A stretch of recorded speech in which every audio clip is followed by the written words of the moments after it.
Fora da Caixa. A análise dos factos que marcam a atualidade. Vamos então olhar para os temas e assuntos que estão na linha da frente da atualidade informativa. Connosco, sempre às quintas-feiras, está já Francisco Tavares. Bom dia, obrigado pela disponibilidade. Começamos por uma notícia que foi avançada anteontem e confirmada ontem pela embaixadora da União Europeia em Cabo Verde. Estamos a falar de mais uma derrogação ao acordo de pesca. Este é um mecanismo que permite Cabo Verde continuar a exportar produtos derivados do pescado para o mercado da União Europeia, portanto uma derrogação das regras de origem. É sempre uma solução temporária, como fez questão de lembrar a embaixadora da União Europeia em Cabo Verde, Carla Grijó. Seja como for, o ministro do Mar diz que esta derrogação, que pelos vistos será a última, dará mais tempo a Cabo Verde para introduzir as reformas no setor das pescas. Estava à espera dessa derrogação, Francisco Tavares? Muito bom dia a todos os trabalhadores da rádio e a todos os radiovintes no país e na diáspora. Sim, estava à espera desta derogação porque sabia que Cabo Verde ainda não está em condições de avançar sem a derogação, não é? Agora, mas é bom saber que a derogação deriva do seguinte, que Cabo Verde tem uma capacidade de pesca insuficiente, tem uma captura insuficiente para alimentar a indústria nacional, de forma que a indústria nacional tem que utilizar produtos do mar provenientes de outras origens para serem processados em Cabo Verde e serem exportados para a União Europeia como se tivessem origem em Cabo Verde, não é? Portanto, Cabo Verde tem que importar matéria-prima, depois transformar aqui nas conserveiras e poder exportar para o mercado da União Europeia. Como se fossem produtos de Cabo Verde. Exato. É isto que significa a derogação das regras de origem preferencial. Portanto, esta é uma situação muito grave para Cabo Verde, até porque a União Europeia destaca, reconhece algum progresso de Cabo Verde no que tem a ver com a infraestrutura portuária, considera que há condições para se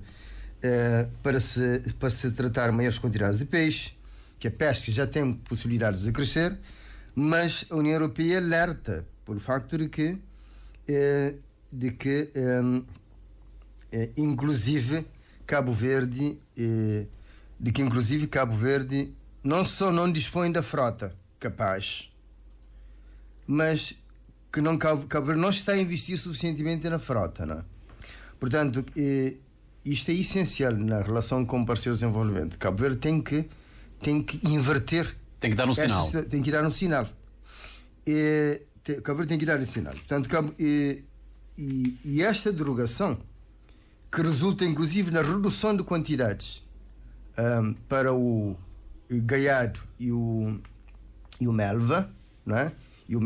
Esta derogação, de qualquer forma, acaba por ser um prémio a Cabo Verde enquanto um país, um prémio especial para o desenvolvimento sustentável e um prémio especial à nossa democracia, ou seja, mais uma vez, a credibilidade de Cabo Verde e o esforço que Cabo Verde faz para o seu desenvolvimento, e o reconhecimento desse esforço faz com que a União Europeia, por mais uma vez, nos concede uma derogação. Mas temos que rapidamente aumentar a captura, porque com a redução das quotas em matéria no que tem a ver com a melva e o gaiado, portanto, senão as fábricas vão ter problemas.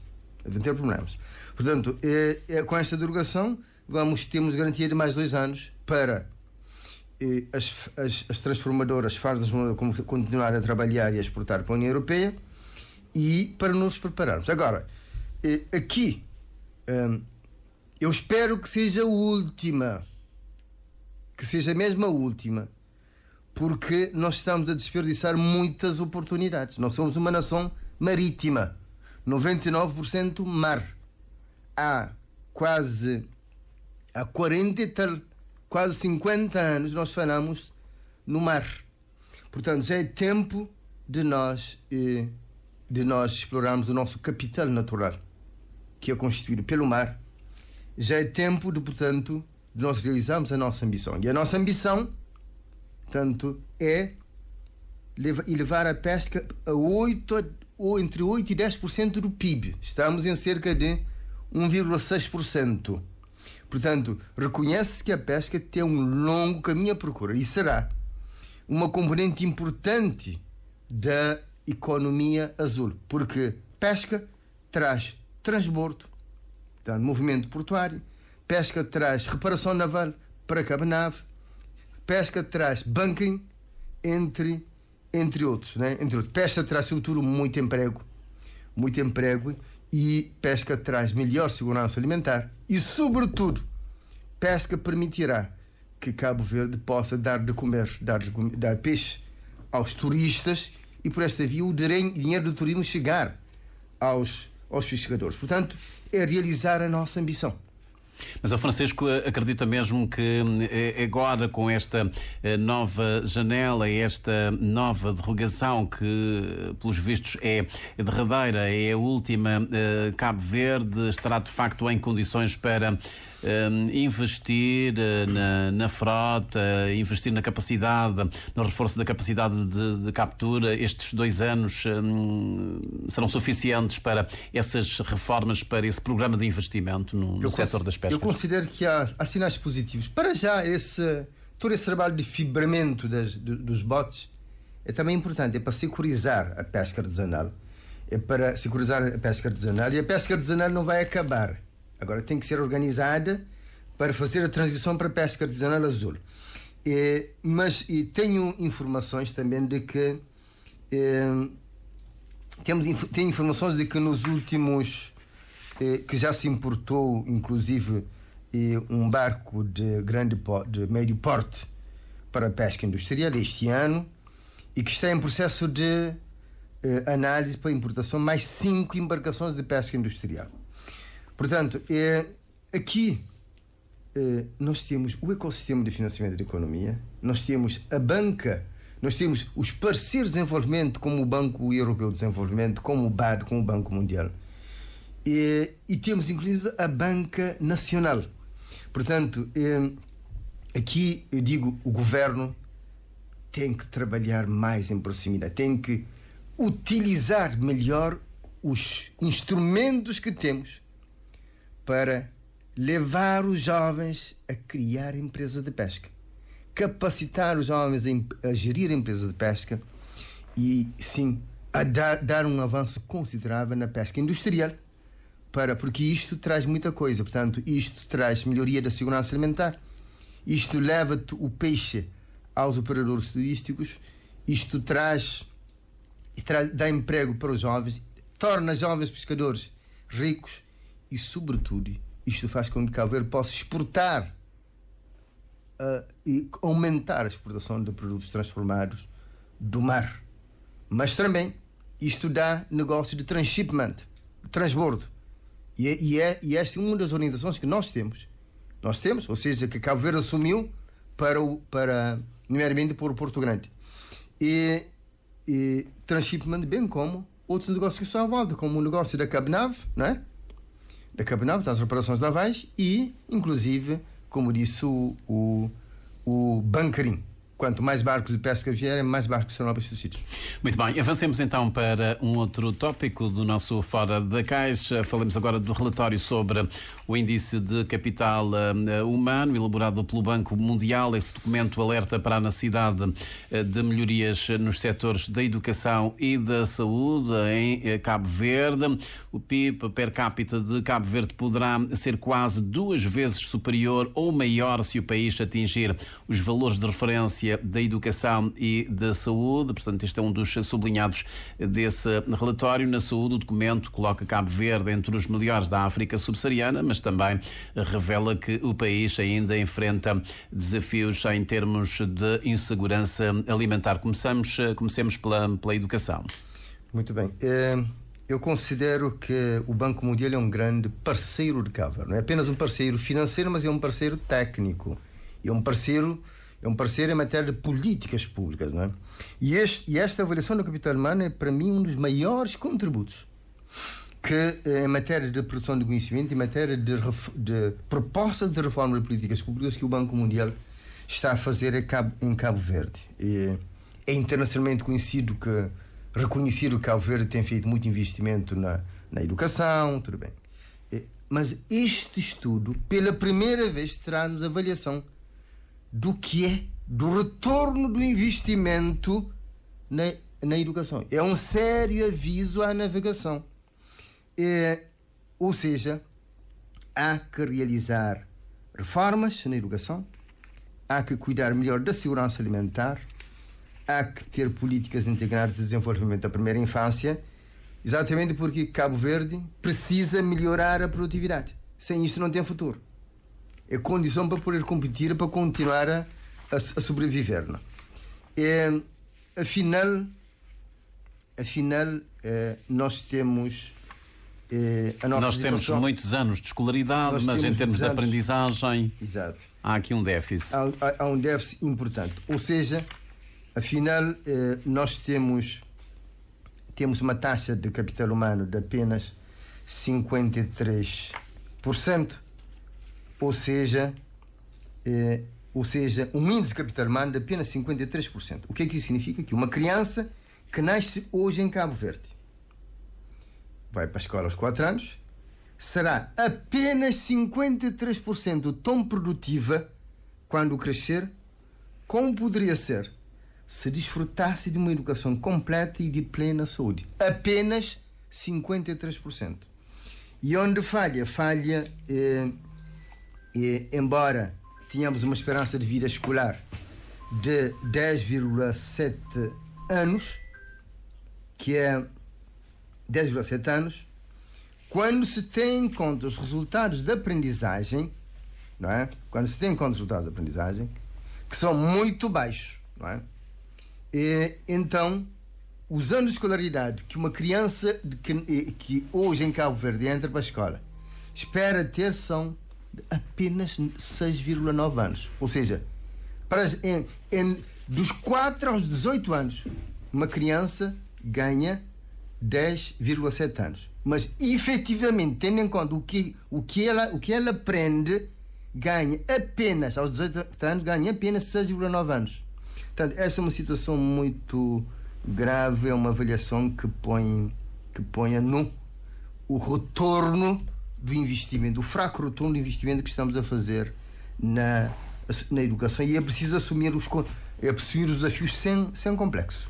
Portanto, e isto, Francisco, depois tem impactos negativos nessa tal produtividade de que falava há instantes, no potencial também de crescimento da própria economia cabo-verdiana. Portanto, aqui todo um trabalho e reformas que o país tem que introduzir muito rapidamente. Muito rapidamente. Na educação, quer dizer, não podemos perder mais tempo.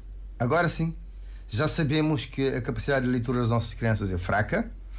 Já sabemos que as crianças aprendem muito pouco até aos 18 anos, não é? Até aos 18 anos ganham apenas 6,9 anos em termos de aprendizagem, em relação ao que podia aprender se estivessem em condições adequadas. E então é preciso mudar.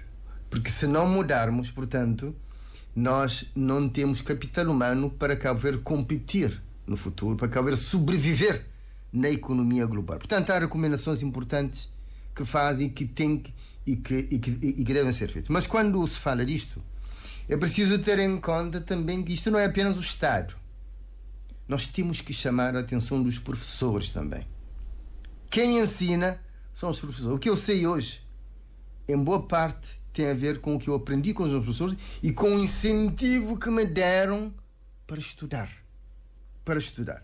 Portanto, os professores de cabo-verdianos têm que exigir do Estado de Cabo Verde as condições de que precisam para formarem capital humano para amanhã.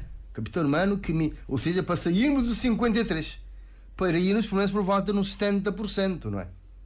Os professores têm que fazer isso. Senão mais tarde esta classe terá também a sua parte de culpa. Porque quem educa não é o Ministério, quem educa são os professores. Portanto, os professores que exijam, e a sociedade cabo-verdiana estará com eles nessa luta para que tenham as melhores condições e façam e construam o capital humano de Cabo Verde e de que Cabo Verde precisa para continuar a ser. Portanto, já agora que está a falar dos professores, vai haver uma greve, pelo menos o pré-aviso de greve já foi entregue para a altura da realização das provas gerais, e ainda esta situação do congelamento das notas referentes ao segundo trimestre. Portanto, isso, segundo o Ministro da Educação, prejudica sobremaneiro os alunos. Pois. Infelizmente, os alunos que estão a frequentar a escola nestes anos já tiveram esses problemas todos, mas eu queria aqui citar algumas recomendações que são importantes quando dizem aumentar a oportunidade de desenvolvimento profissional contínuo para os professores. Portanto, continuar a investir na formação dos professores, aumentar a disponibilidade de recursos para os professores praticarem pedagogias de ensino mais eficazes, incluindo a revisão do novo currículo da língua portuguesa.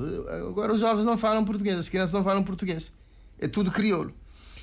Desenvolver guias detalhados para professores e sobretudo, com os professores, ter os professores a falarem português na sala de aula e não o crioulo. E disponibilizar as escolas e materiais de leitura, ou seja, sobretudo bibliotecas, e incentivar os professores a estarem mais em contacto com os pais encarregados de educação para que possam, inclusive, incentivar a leitura em casa. A leitura em casa. Portanto, hoje você não encontra pequenas bibliotecas em casa, porque as crianças passam a vida no telemóvel. No telemóvel aprender coisas, muitas vezes coisas que não têm valor. Que não têm valor. E a desperdiçar o tempo que tem para criar, para crescer e ser realmente um capital humano à altura. Não estão só a usar os telemóveis em casa também, na escola, isso é um problema. Pois. Mas como eu disse, uma grande responsabilidade também para os professores. Francisco, em relação à insegurança alimentar, só para fecharmos esta parte. Em relação à greve dos anunciados professores, eu continuo sempre a contar que se chega a entendimento. Os professores têm as razões próprias para fazer a sua luta, portanto, isto ocorre em todo o lado. Eu espero que prevaleça o bom senso, não é?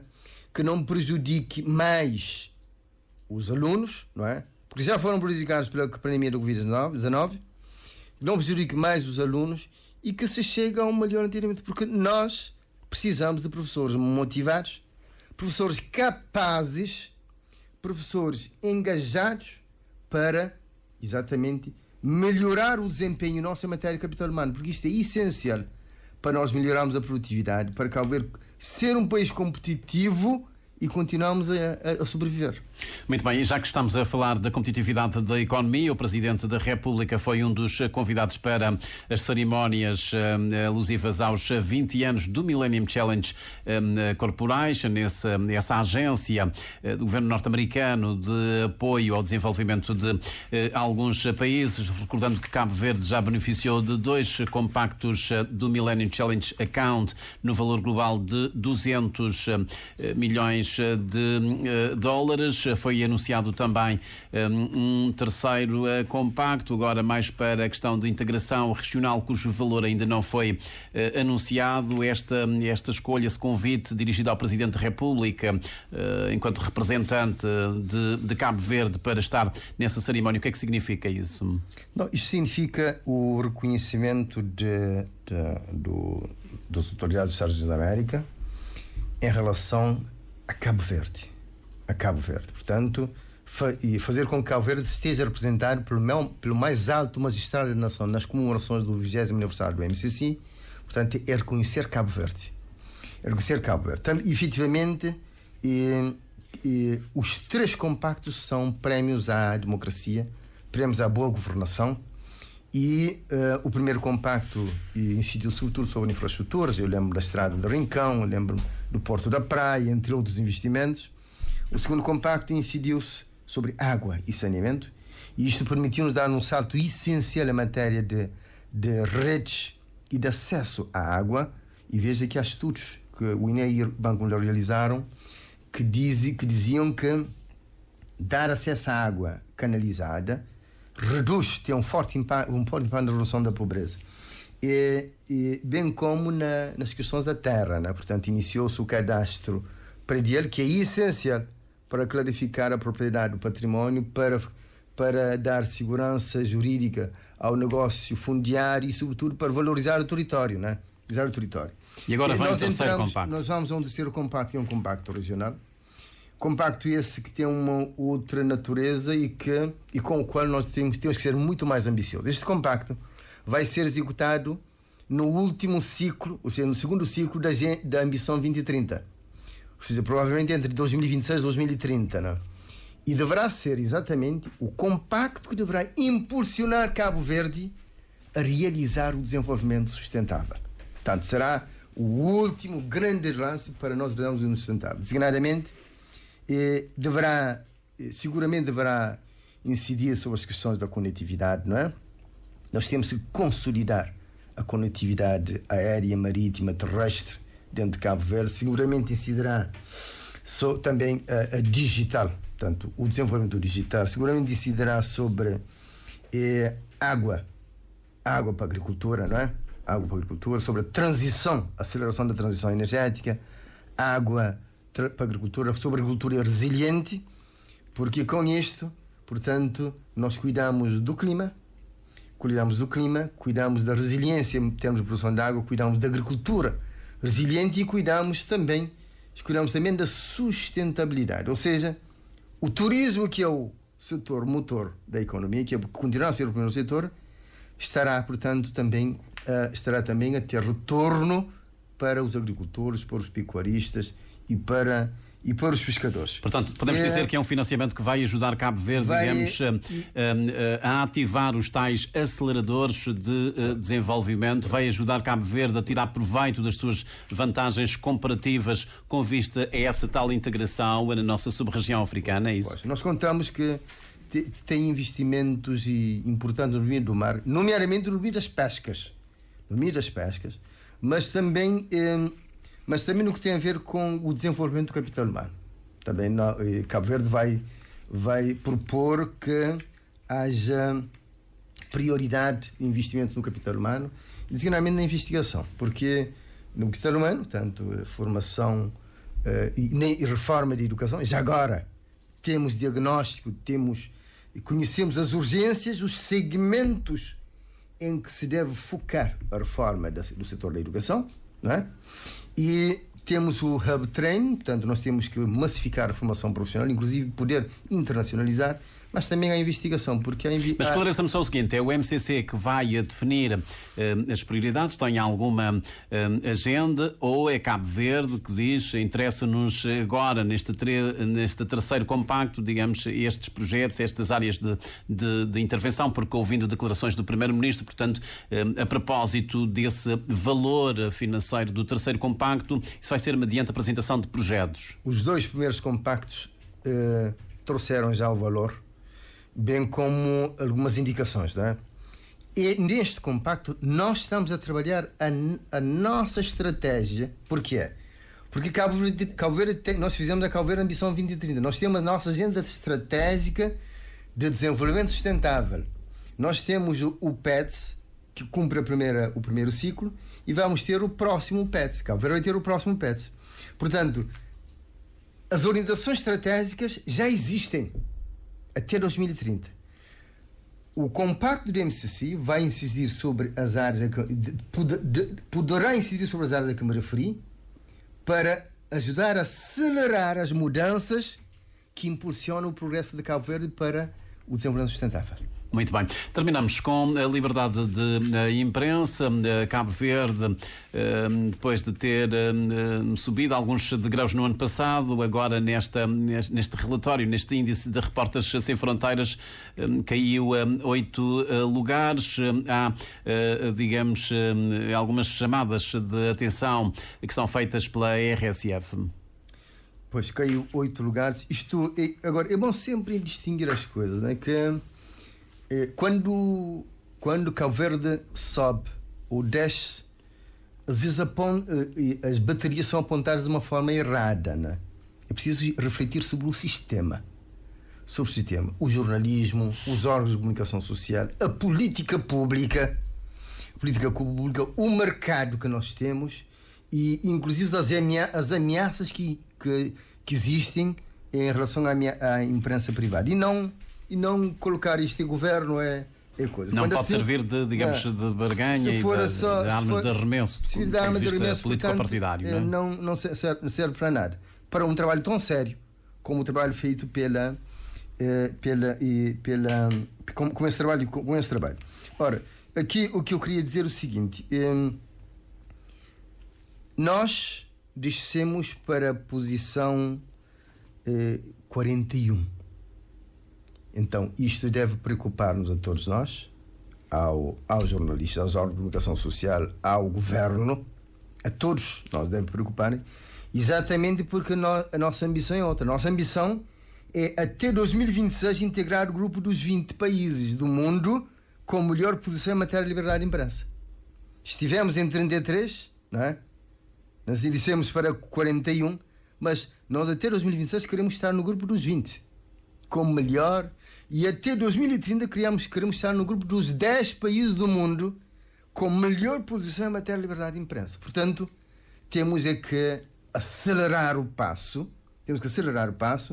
e realizar a nossa ambição. Eu queria dizer que eu não vejo, pessoalmente, limitações ilegais ao exercício da imprensa livre, não vejo condicionamentos ao exercício da imprensa livre, não tenho informações sobre intimidação de jornalistas, sobre ameaça à lei da rolha. Não considero que os jornalistas de Cabo Verde se deixem intimidar. Agora, existe sim uma forte concorrência das redes sociais, existem limitações de ordem material, existem limitações do mercado e, sobretudo, os órgãos públicos de comunicação social, portanto, predominam. A era digital, portanto, traz, como dizem, novos desafios de adaptação aos novos tempos. É preciso, tanto, muito investimento no digital. Agora, cada um deve fazer a sua parte. Os partidos políticos têm que entender-se para ver a questão da regulação, não é? Porque há que renovar, há que eleger os novos membros da ARC. Eu também considero muito crítico o artigo do Código Penal que incrimina qualquer pessoa que devassa do segredo da justiça, incluindo os jornalistas, né? O que é que eu digo é o seguinte: não é que eu não estou a dizer que os jornalistas devem estar imunes da obrigação de preservar o segredo da justiça, mas se a justiça não preserva o seu segredo e deixa vazar, não cabe ao jornalista preservar o segredo da justiça. Portanto, a justiça que se põe a pau e preserve bem o seu segredo. Se colocar isso nas mãos dos jornalistas, os jornalistas fazem o seu trabalho. Portanto, para mim, este artigo do Código Penal, do Processo Penal, deve ser discutido com esta perspectiva. Eu punho a tónica em 3 aspectos essenciais. Primeiramente, é preciso continuar a trabalhar para consolidar a imprensa livre. Continuar a trabalhar para reforçar a independência e o pluralismo. Modernizar o quadro legal que for necessário, nomeadamente procurando a convergência com a União Europeia e, sobretudo, uma maior parceria com a JOC. Os poderes públicos devem ter uma parceria boa com a JOC. Com sindicatos jornalistas. Com sindicatos jornalistas. E terminava agora com o mais importante. O mais importante que se deve fazer é investir, é cuidar dos profissionais da comunicação social. É cuidar da proteção social dos jornalistas, que parece ser uma profissão rápido. É, inclusive, avaliar o estatuto remuneratório dos jornalistas. E é especialmente investir na formação dos jornalistas, do público quanto do privado. E sobretudo na especialização. A especialização. Se forem criadas condições, os órgãos públicos e privados, juntamente com o governo, para se desenvolver capacidade nesta área, portanto, o nosso jornalismo ganhará novos espaços, até porque, veja, os jornalistas bem formados, que fazem bons programas, acabam também por ter uma função pedagógica, por contribuir para a educação. Portanto, para mim, este é o forte que se deve fazer, portanto, é desenvolver competências no domínio da comunicação social. Muito bem, até porque a comunicação social, o jornalismo e a imprensa é um pilar essencial para a democracia. Atingimos então às 9 da manhã, final deste Fora da Caixa e também do Bom Dia Cabo Verde. Cá estaremos amanhã às 6.